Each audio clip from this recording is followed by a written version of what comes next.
This meeting is being recorded.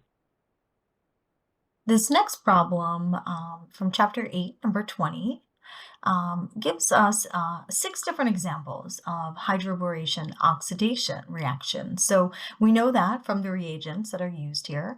So all of these cases, A through F, show the same type of reaction, but with different types of alkenes as our starting material. So we'll look at A through C in this video, and then I'll give you some hints about D through F to try on your own.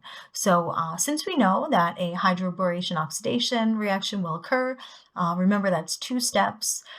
First we have borane and tetrahydrofuran used, and step 1, and then step 2 we have hydrogen peroxide in base. So we will have so we mentioned 2 steps, and we'll have anti-Markovnikov addition. So what that means is that we're going to add H and OH across our pi bond, and in Markovnikov additions, the more substituted position would grab the OH, but here the hydrogens will go, right? So hydrogen will go to the more substituted spot, and then we'll see OH add here. So if I was drawing my predicted product, it would look something like this. And the only thing that I didn't mention is that we need to pay attention to the stereochemistry that results. And we create 2 chiral centers with this first product here. And we have OH here. So what looks like possibly an anti-addition, we actually performed a syn addition. So that's important to note. With hydroboration oxidation, we will have only the syn products result. So what we see here is the OH on a wedge, and that methyl group would then be on a dash. So we have to kind of remember that we also have this other wedge here with our hydrogen. So this is a syn addition. We just don't show that hydrogen in our product. So let me get rid of that. And we'll start with B here. So 2 chiral centers were created. So we saw here and here, both created a chiral center.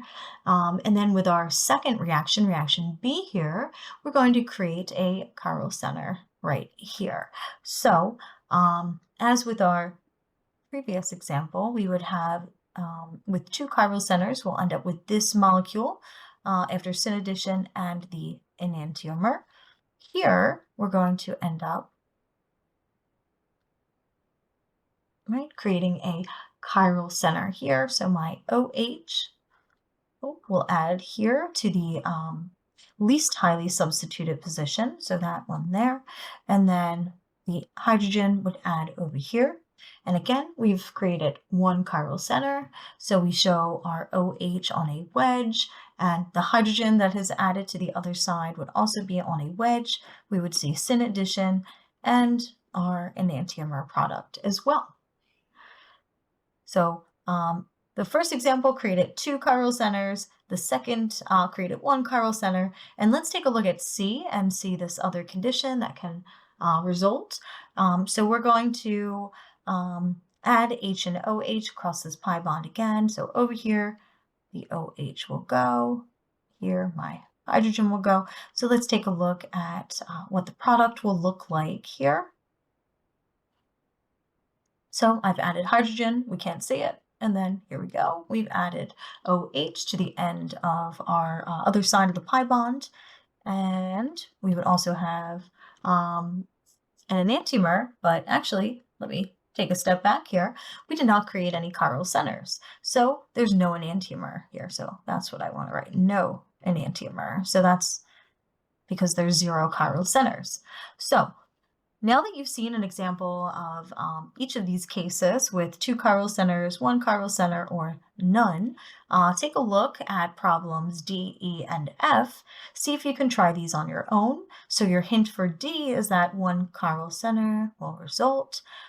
E, we will have no chiral centers, and then we'll see 2 chiral centers in transformation F.